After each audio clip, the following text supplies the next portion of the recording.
السلام علیکم ورحمۃ اللہ وبرکاتہ۔ اعوذ باللہ من الشیطان الرجیم، بسم اللہ الرحمن الرحیم۔ آیت نمبر 7، فَلَنَقُصَّنَّ، پس ہم ضرور بیان کریں گے،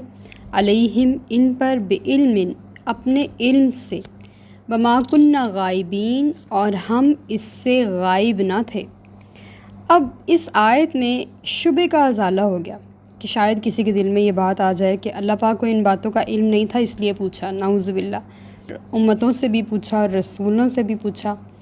تو ایسا نہیں ہے۔ اللہ پاک فرما رہے ہیں کہ ہم یہ سوال ان سے اس لیے پوچھیں گے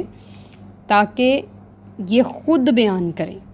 اور یہ کہیں سے مکر نہ جائیں اور اپنی بات سے پھر نہ جائیں، بلکہ خود بیان کر کے اعتراف جرم کر کے یا اعتراف رحمت کر کے، نعمت کر کے بتائیں کہ ہاں ہم نے نبیوں کی پیروی کی، ہاں ہم نے نبیوں کو جھٹلایا۔ دونوں صورتوں میں یہ خود اپنی زبانوں سے بتائیں تاکہ یہ اپنے کہے سے نہ پھریں۔ اللہ پاک کا تو علم اتنا بے بہا ہے کہ وہ علیم خبیر، سب کو علم عطا فرمانے والا ہے۔ اس کے علم پر تو کوئی دو رائے ہی نہیں کہ علم کی بنیاد ہی وہ رب کل جہاں ہے جس کے پاس علم کے خزانے ہیں۔ تو حقیقت میں بات یا سوال کا مقصد یہ تھا کہ ان کی اپنی زبان سے ان ہی کی باتوں کو منوا لیا جائے۔ آیت نمبر 8، والوزن، اور وزن یعنی کہ اعمال کا تولنا، یومئذ، اس دن، الحق، حق ہے، برحق ہے، فمن، پس، ثقلت، جس کے بھاری ہوں گے، موازین ہوں اس کے ترازو، فاولئک، تو یہی وہ لوگ ہیں، ہم المفلحون، جو کہ کامیاب ہونے والے ہیں۔ اس آیت میں اللہ تعالیٰ بیان فرما رہے ہیں کہ اعمال کا تولنا برحق ہے۔ اب یہاں پہ کچھ اعتراض کرنے والوں کے اعتراض بھی ہیں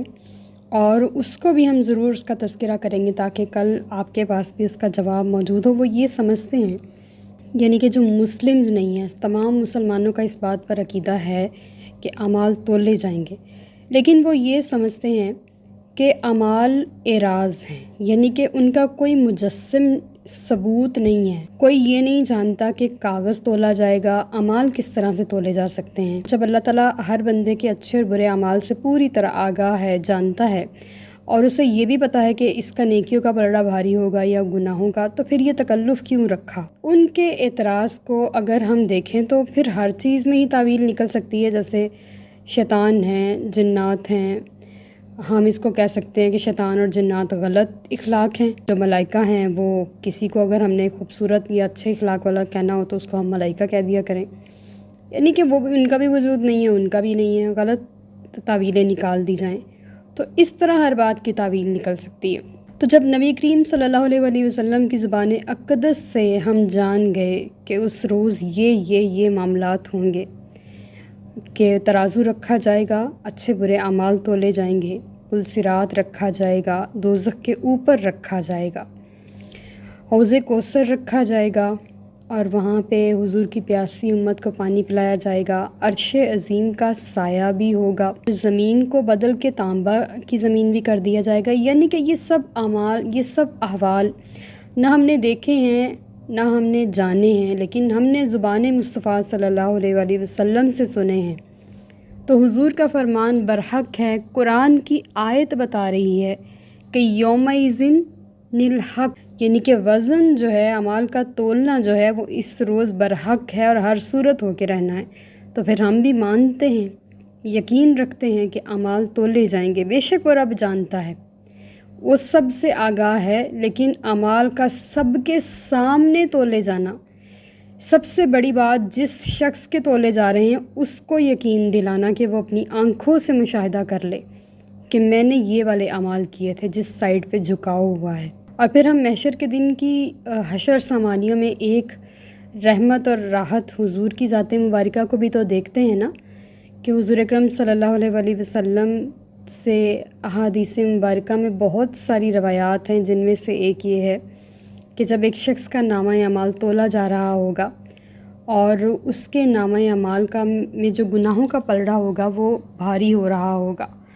تو میں اپنا تہبند پکڑوں گا زور سے اور بھاگتا ہوا جاؤں گا اور اس کی نیکیوں کے پلڑے میں ایک پرچی رکھ دوں گا، تو اس کا جو گناہوں کا भारी होता हुआ पलड़ा होगा वो एकदम रुक जाएगा, और जो नेकियों का पलड़ा होगा वो भारी होना शुरू हो जाएगा। और वो शख्स हैरान होकर पूछेगा, ए खूबसूरत चेहरे वाले, आप कौन हैं और आपने मेरे नामे अमाल में क्या रखा है? तो हुजूर फरमाएंगे कि मैं तेरा वो महबूब रसूल हूँ जिस पर तूने दुनिया में एक बार दरूद शरीफ पढ़ा था। आज मैंने वो दरूद शरीफ तेरे इस नामे अमाल में डाल दिया है, और जिसकी बरकत से तेरा नेकियों का पलड़ा भारी हो गया। यानी कि उस रोज़ अल्लाह की रहमत, महबूब अलैहिस्सलाम की रहमत लिल आलमीनी बहाने ढूंढेगी अपने उम्मतियों की बख्शिश की, और रब अपने महबूब रसूल की उम्मत को बख्शने के बहाने ढूंढेगा, और इस अंदाज से बख्शिश होगी। लेकिन वज़न होगा और हर सूरत होगा। जब हुजूर ने फरमाया है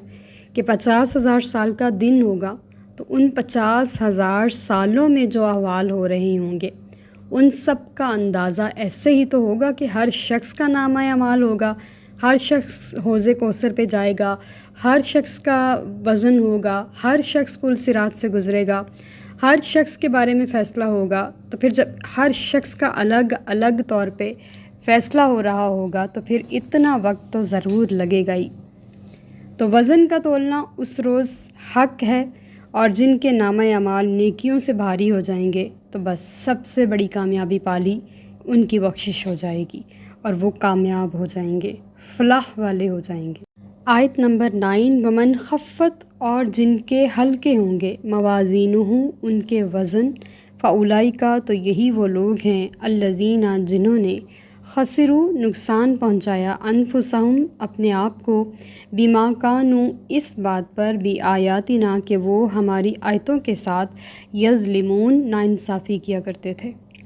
जिनके अमाल के वज़न हल्के होंगे, यानी कि नेकियों वाली साइड का जो वज़न होगा वो हल्का होगा और गुनाहों का वज़न भारी होगा, तो अल्लाह ताला फरमा रहे हैं मैं अपने बंदों पर जुल्म नहीं करता, वो मेरी आयतों के साथ जुल्म करते थे। आयत के साथ नाइंसाफ़ी या जुल्म करने से क्या मुराद है कि आयत को ना पढ़ना, और अगर पढ़ लिया तो उसको ना समझना, और अगर समझ लिया तो उसमें अपनी मर्ज़ी के मानी और मतालिब ना निकालना, बल्कि वो बात जो हक़ है, जो अल्लाह ने कही है, जो महबूब अलैहिस्सलाम ने कही है, जो उलमा औलिया से साबित है, उस बात का तज़किरा करना,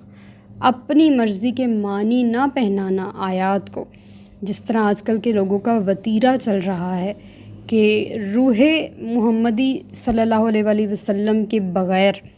इश्क़ रिसालत सल्लल्लाहु अलैहि वसल्लम के बग़ैर कुरान खोलते हैं, कुरान पढ़ते हैं और अपनी मर्ज़ी के मानी और मतालिब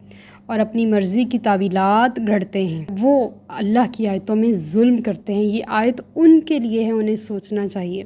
आयत नंबर 10, वलकद, और बेशक, मक्कन्नाकुम, हमने ही तुम्हें आबाद किया, मकान, मकानत से, सकूनत से निकला, फिल अर्दी, ज़मीन में, वजालना, और हमने बनाए, लकुम, तुम्हारे लिए, फ़ीहा, इसमें, माइश, ज़िंदा रहने के सामान, असबाब, कलीलन, बहुत ही कम, मा तशकुरून, तुम शुक्र अदा करते हो। अल्लाह ताला फरमा रहे हैं कि वो ज़ात जिसने तुम्हें ज़मीन में आबाद किया, ये अल्लाह का एहसान है कि उसने हमारे लिए ज़मीन को सजा दिया, ज़मीन को नरम किया। इसमें हम खेती भी उगा सकते हैं, इसमें घर बना सकते हैं, इसमें अपनी ज़िंदगी के मामूलात बना सकते हैं, इससे हम सारे ही काम ले सकते हैं। चश्मे जारी किए, पानी के दरिया बनाए, पहाड़ बनाए, समंदर बनाए, आबी और ज़मीनी मखलूक़ात बनाई, मवेशी बनाए, चारे का इंतज़ाम किया, हर चीज़ बनाई। अल्लाह ताला फरमा रहे तुम्हें बसा दिया, आबाद कर दिया, और तुम्हारे रहने के लिए असबाब बनाए, तुम्हारे ज़रिए मुआश के लिए। देखिए, माइश वही लफ्ज़ है जो हम उर्दू में माश इस्तेमाल करते हैं, कि तुम्हारे रहने के लिए सारे असबाब बना दिए, लेकिन कलीलम मा तशकुरून, तुम बहुत ही कम शुक्र अदा करते हो। और ये आयत कुरान पाक में कई बार नाजिल हुई है कि मेरे कलील बंदे शुक्र करते हैं, मेरे बहुत थोड़े बंदे शुक्र करते हैं, और मेरे बंदे मेरा बहुत ही कम शुक्र अदा करते हैं। और आज अगर हम अपनी ज़ाती ज़िंदगी की तरफ भी देख लें ना, तो हम क्या करते हैं कि हम शुक्र के मामले में बहुत ही कमज़ोर हैं, हम शुक्र अदा नहीं करते, और हम हर बात में फटाफट बेसब्री का मुज़ाहरा कर देते हैं और फ़ौरन ही हम नाशुक्रे हो जाते हैं। जबकि अल्लाह पाक हमें कुछ अता फ़रमा रहा होता है تو ہم اس بات کو تو آن نہیں کرتے، لیکن جو چیز ہمارے پاس نہیں ہوتی ہم اس کا ڈھنڈورا پیٹتے ہیں۔ وما علینا الا البلاغ المبین۔ Like, subscribe and share.